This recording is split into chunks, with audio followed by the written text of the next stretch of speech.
Kulibe bwenzi kudziko loposa bwenzi langa Yesu, libe mantha ndinamondwe sindilindeka ine, andimenyera nkhondo ine ntangokhala chete, ndimangomva zotaita kuti matenda achira, ndimangomva zotaita kuti maluzi atha, ndimangomva zotaita kuti adani athawa, ndimangomva zotaita kuti nkhondo tawina, ndimangomva zotaita kuti zonse zabwino, ndimangomva zotaita kuti maluzi athawa. Ndiulandileni okondedwa omvera konse kumene muli. HKTchale mtumiki wanu, believer, Lero pa 1 November 2024. Loleni titseke wiki imeneyi ponena kuti nkhondo ya lero ndi mtendere wa Mawa. Kunalinji nsabatayi, believer, nsabatayi Mulungu walimbikitsa. Nsabata imeneyi sitili chimodzimodzi, taphwasula, tadalitsika, komanso tanenepa. Chodziwika nchonena kuti tikudusa munyengo za nkhondo, tikudusa munyengo zolimbana, nyengo zopanikizika, nyengo zina zosamvetsetseka. Pena nkumadabwa kuti chuchitika nchani pamoyo. Mabanja mumuli zinkhondo, mabanja mumuli kulumana, mipingo mukusamvetsetsana, zinchitomu ena mpaka na kuchita kuphima kusilikana nkhondo munchitomu. Ndati manena kuti nkhondo zina zidzimayamba chifukwa chophatikana ndi Yesu.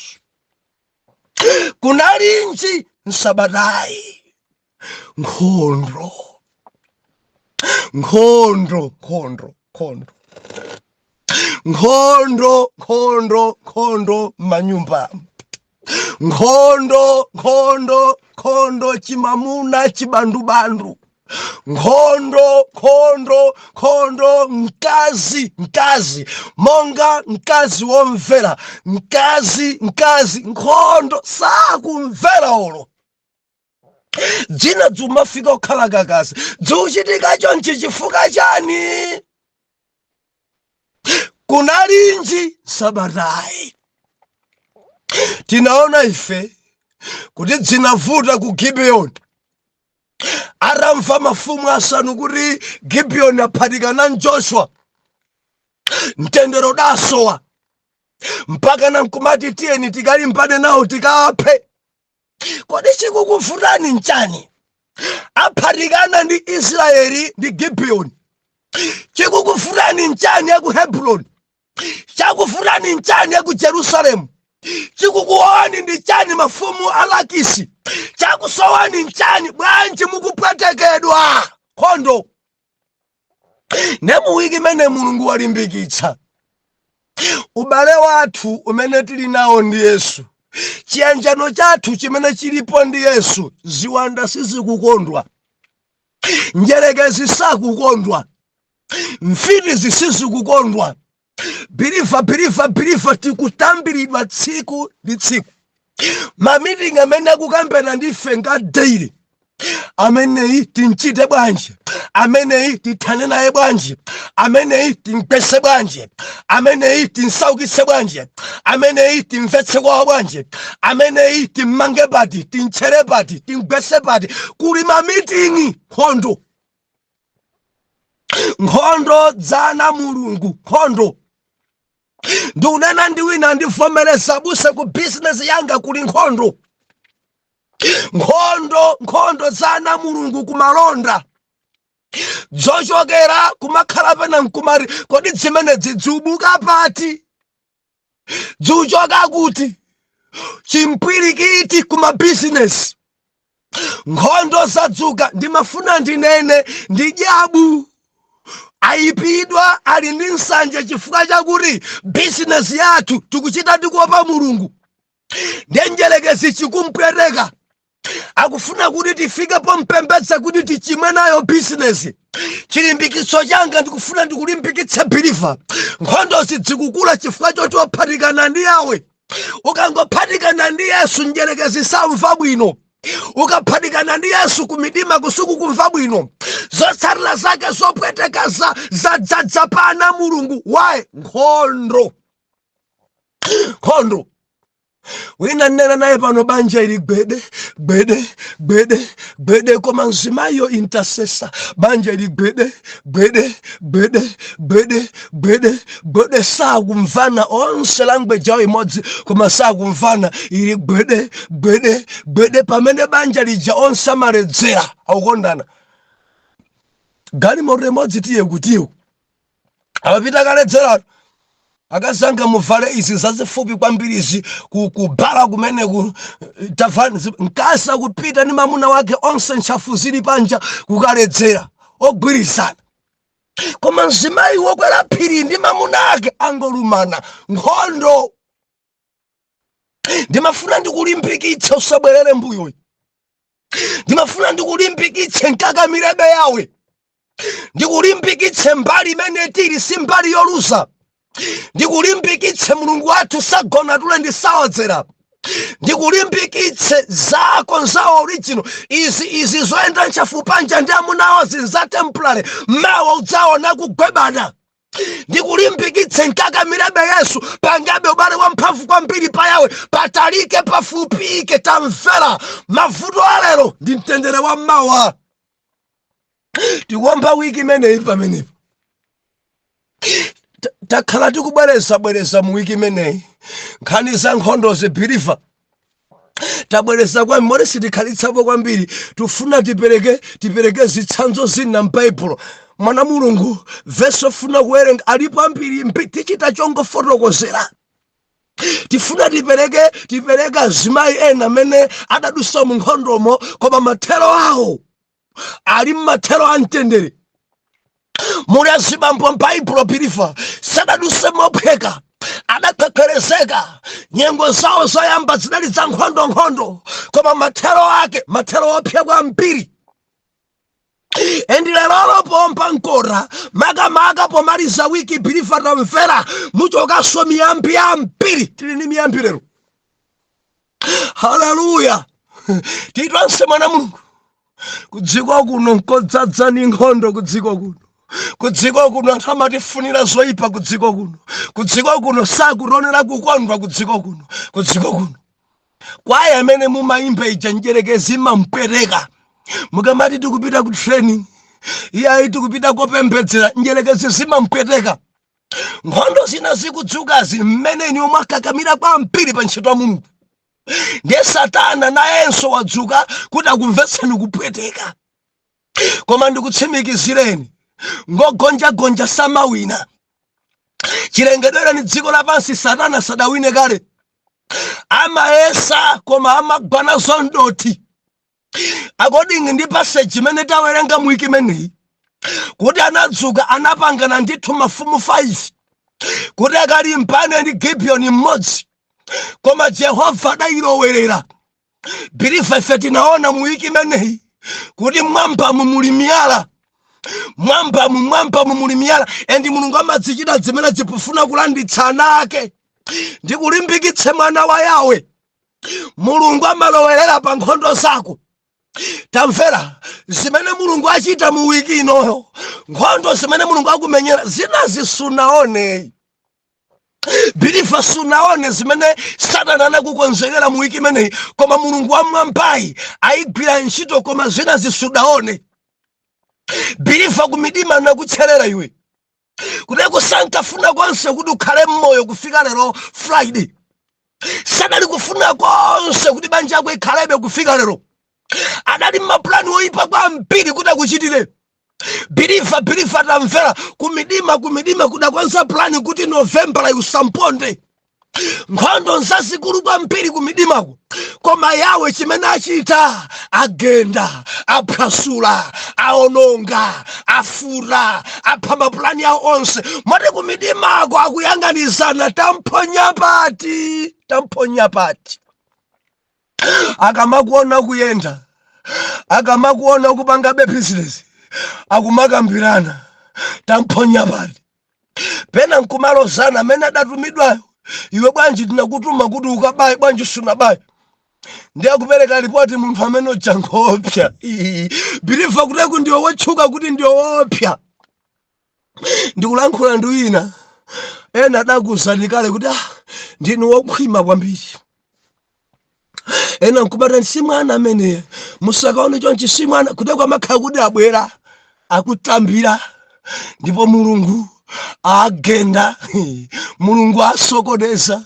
Mwina adabwera anapeza pa nyumba pako paja nyanja. Iwo nkumadabwa amakhala pano. Kufote 9 sikuno. Nkonkuno kugaliva nkonkuno. Kodi mzinda wa Lilongwe suno. Amakhala side ino kusaresiki sikuno. Koma davesa kuti konse kuli nyanja. Anakubwerera Biliva konko ku PE. Anafika UK iko. Anafika mu town yanu ya Blantyre. Anafika mu Nzuzumo. Anangodabwa mzinda ukuyaka moto mfiti zonse balala. Jehova awagenda. Jehova chita chozizwa. Koma zambiri wanga ngati zimene zipiriva maso ako sadaona chifukwa udali mtulo. Haleluya. Timangomva zotaita kuti adani atawa. Timangomva zotaita kuti maluzi achoka. Timangomva zotaita kuti mfiri zagwa. Biliva dzugwa, dzina dzupotoloka milomo, dzina dzulumala, dzina dzachoka misana, ankabwera kudza kutambira. Timangomva zoitaita. Anabwera kudza kutambirani kwanuko. Anali pa nyumba panupo koma akumana nacho chingwe chokhala ngati cha magetsi. Ena adakodwa kungufa. Haleluya. Modi dzina dzudwala kopya dzili serious. Adagwa pa nyumba yanu. Ena likayakaya. Ena likuchipatala. Marenda awo sakumva mankhwala. Majackson madripika ya magazi chani. Ena zimarenda zina zimfiti zidagwa kwa rampa. Ndikuti zina usati wonse. Haleluya. Nkhondo. Kuli nkhondo kudziko kuno. Nkhondo. Kwa pasolemu wako onse bwana monga wa ntchito. Koma kakuyang'ana bwana ndi diso lofira. Nkhondo. Mkazi kuyesa. Maulemu onse kugwadagaya. Chili chonse nkumapanga. Koma dololo chimamuna chosalemekeza. Mpamene chikupita kwa mpiri kanyenga sokunja. Mkazi wa bwino. Mkazi wopemphera. Waulemu wake. Waitana maulemu. Wachita kuitana mfunda. Haleluya. Koma lero bwa zonse zimene mkazi akuchita chimamuna choipa ngati icho dololo. Nkhondo zoyera mtima.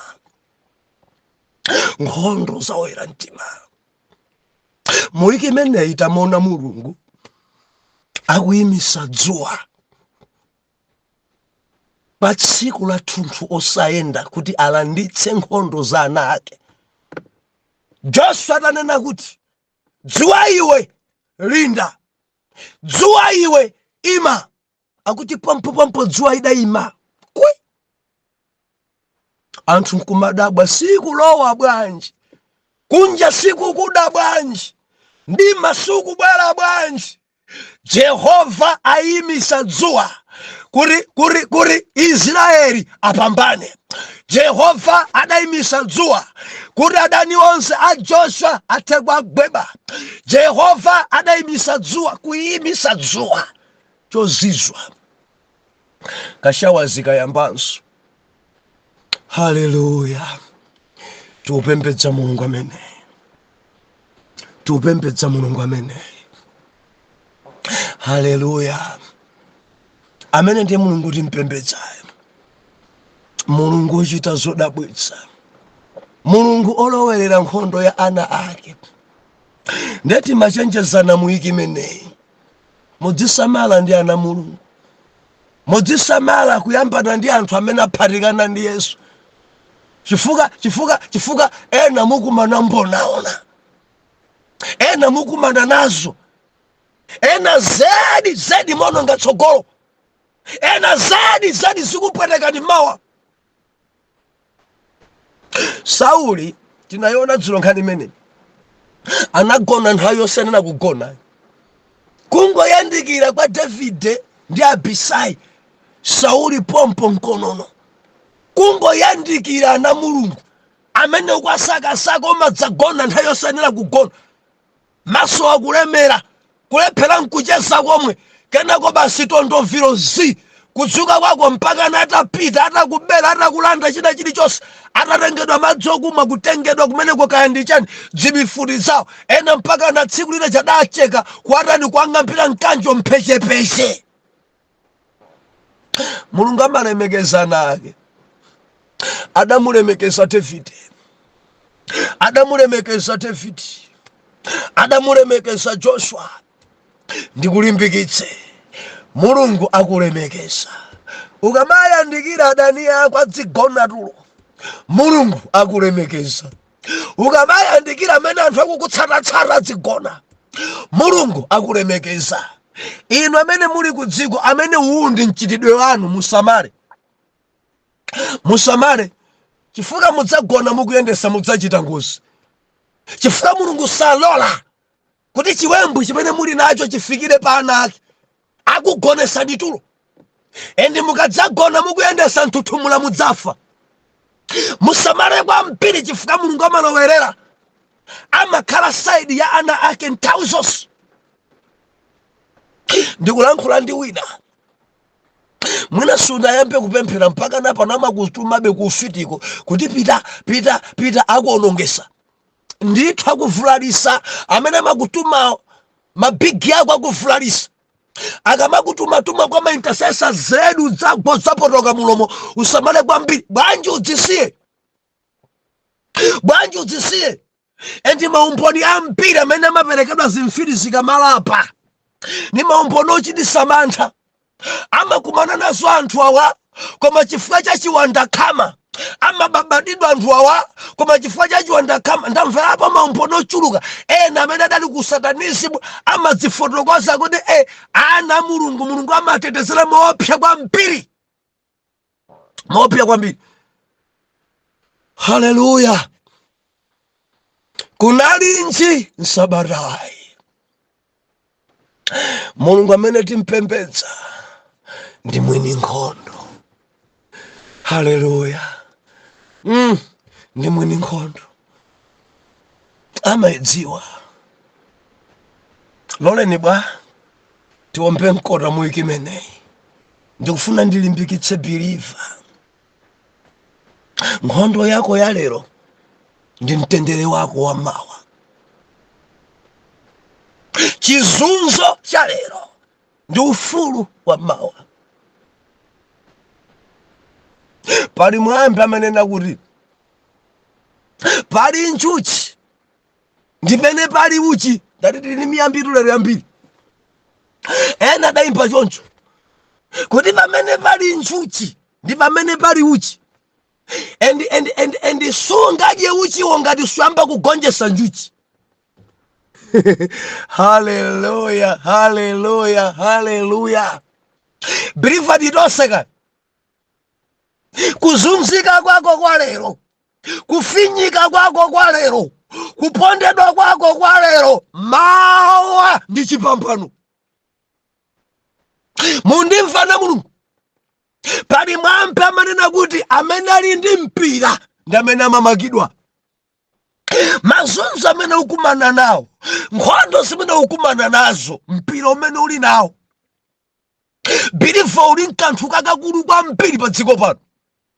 Siwe munthu wampati manena zimene zidzulo, chifukwa chakuti ndiwe mwana wa bosi, uli nkarundu. Njelekezi sakukondwera nazo. Ndikulimbikitse mwana wa Yawe kuri amene ali ndi mpira ndi amene amamangidwa, amathamangisidwa, ngakhale kutchetchedwa kuti agwe chifukwa chakuti ali mpira. Haleluya.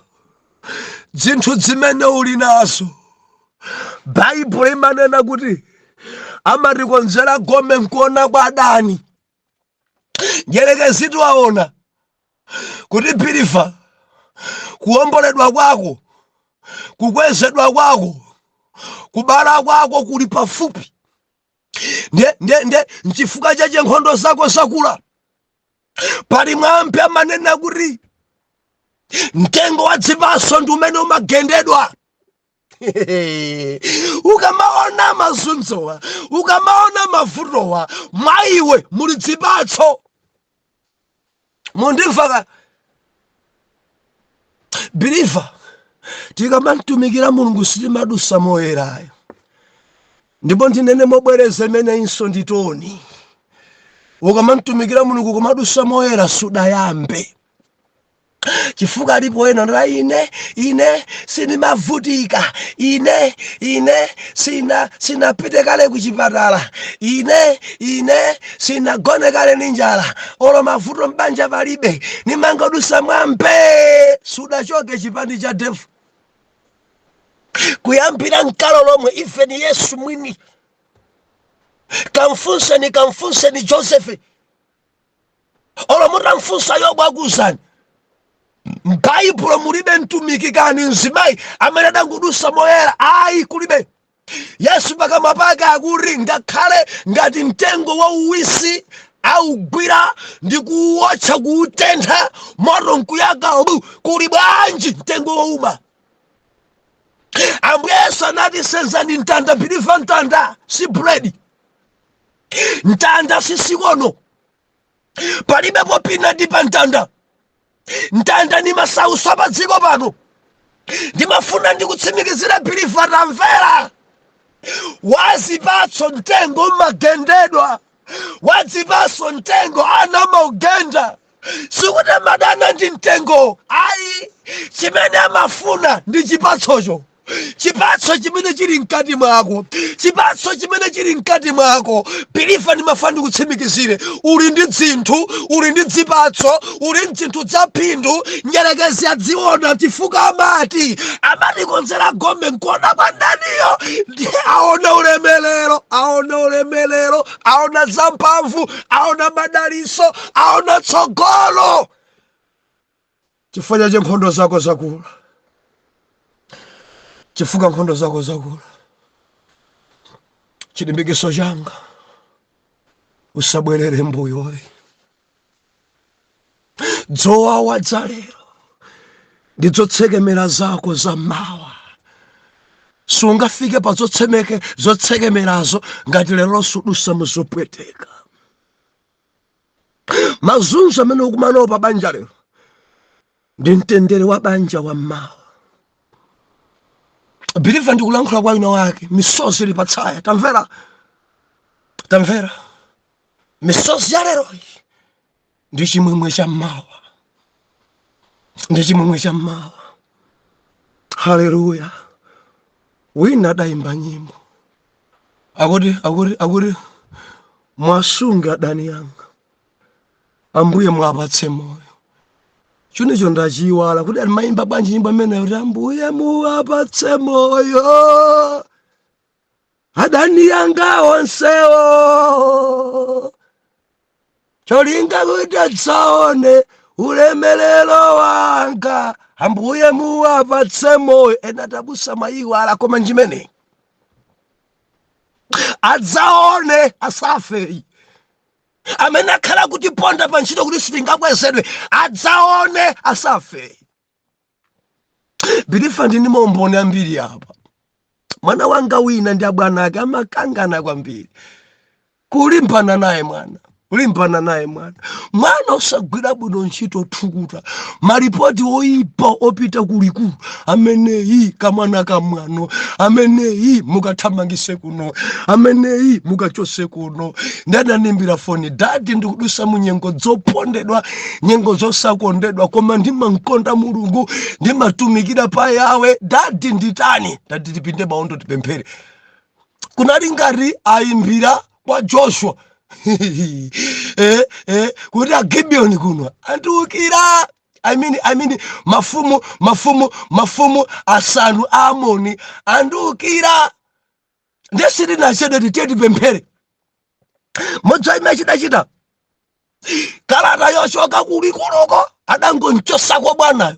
Kunchosa bwana kuti choka kumene kukagwira ntchito kwa kuti transfer nyamara amene ankazunza nkumulowesa malo ake pano ndi bwana. Osamaswera ndi Mulungu. Akamakufinya lero, akamakuponda lero, ndikukwesedwa kwako kwa Mawa. Ndifuna kuti ugwire pamenepo. Usunge chiyero ngakhala kukufinya. Usunge chiyero ngakhala kukuponda. Sunga chiyero ndiunena ndi ambiri pa ntchito zimabwana dzanu zoyipa zankhanza zodana nanu. Nimafuna ndikutsimikizira ndi Bilifa tamvera pembedzera sala kudya patalike pafupike maso achadzaona kuti akwezedwa. Ndikunena ndi anga apa kundivomereza kuti abusa maso anga asonane ndaona. Wina kukhwepherezeka bwana mwina maweki choposa pasidwa kubwera atengedwa yotenga bare awo kutenga anzawo ena kuchita kupereka za chinyengo. Workshop ikatuluka chonda bwana ndiganizireni koni ikoneka ni workshop ya ndalama zambiri mwina 1.2 bwana ndikunesa ndi half usamapange nawo za half. Hallelujah. Kalabe pamaso pa Mulungu. Chitabe onga mwana Mulungu.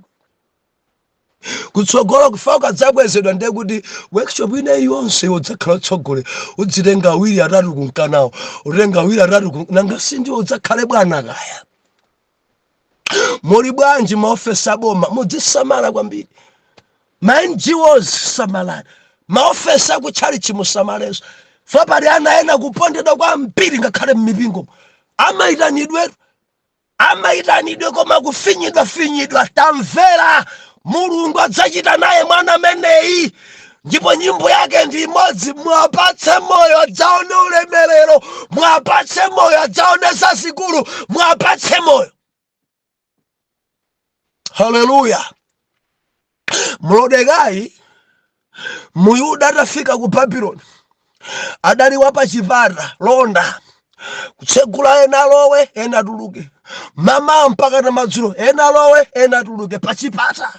Ndikumanzunza bwana Hamani nkumanzunza nyamata udzindilambira udzindigwadira udzipangaza kuti ndiye Muyuda adali ule muti kupasani onga bwana koma kukulambirani timalembira yawe.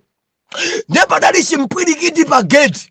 Mwana amene achosedwe nkhondo saoyera mtima ngwa mwano ndi Muyuda chimakonda kwambiri kupemphera nthawi zonse ukangolankhula naye basi ameni ambuye akudaliseni ameni kaomphyese mtima sabwezera ameni ambuye akudaliseni. Chimaoneka ngati chimatitemberera chimodeka ichi chichoke pano. Bilifa mabodza adayambika mpaka na Hamani kuitenga nkhani kunkanayo kwa bwana Ahasuero mpaka na kalata kusaini unati panopa Mlodekai akuyenera kuphedwa. Osati kuchotsedwa ntchito koma Mlodekai akuyenera kuphedwa. Chimene anachita Mlodekai ndikupinda mawondo ndi Ayuda adasala kudya ndi kupemphera bwana amene ankamudai bwana amene adasindikiza makamaka ndikukhoma maposta kuti aphedwa Ayuda onse kuphatikiza Mlodekai. Bwana ameneyo ndi amene adaphedwa. Kufinyidwa kwa lero Mawa ndi mtendere. Kupwetekedwa kwa lero Mawa mawa ndi mtendere, kutayidwa kwa lero mawa ndi bwana, kuvutika kwa lero mawa ndi maumboni. Bilifa ndimafuna ndikulimbikitse chowawa chimene ukukumana nacho lero, nkhondo zako za lero mawa udzapuma. Mkakamire yawe, mkakamire yawe. Joseph ebwa abale yake nini sungakhale mfumu palibe mgwire ni mwana mvule ni mayala, palibe mtenge ni mwana mponyeni mpansi pa dzenje, palibe mchose ni mngulitseni ni maishimaelo, kagwira ntchito kwa Potifara, mwana kufinyika, mwana kusunzika. Ndifuna ndilimbikitse wina, masauso ako alero ndi mtendere wako wa mawa, ukapolo wako wa lero ndi ufumu wako wa mawa. Ndikunena ndi wina kuvutika pa banja lake lomwe, wina kuvutika pa ntchito lake lomwe, wina kusunzika ni mtundu wake omwe, wina kusunzika ni matenda ali mchipatala. Gwirebe Yesu, mkakamirebe Yesu. Chopweteka cha lero mawa sichopweteka. Kudziko kuno kuli nkhondo, koma tili ni Mulungu amene amema mbali yathu nthawi zonse. Tisiyane pamene pabwanji mpaka na wiki ya mawa. Abusa Juma Juwado kuchokera ku Garden Route na izina ndamene kutenga malo pano pankate wa moyo ni magulupu ena. Tipemphere. Atate, ndikuyamikani chifukwa cha mwana wanuyu kunenetsa azunzika, adwalika, ali pabanja koma banja sakuyinjoya, ali pa ntchito koma ntchito sayinjoya, opanda mchitukuko, ndi mtumiki inde koma kungodusa mnyengo zofinyidwa, amapembedzera intercessor koma nyengo zake sizikulongosoka. Ndikupemphera mu dzina la Yesu kuti kufinyika kwache kwa lero, kuvutika kwache kwa lero, kusekedwa kwache kwa lero mawa anthu adzadabwe naye. In Jesus' name, Father, we pray. Amen and amen.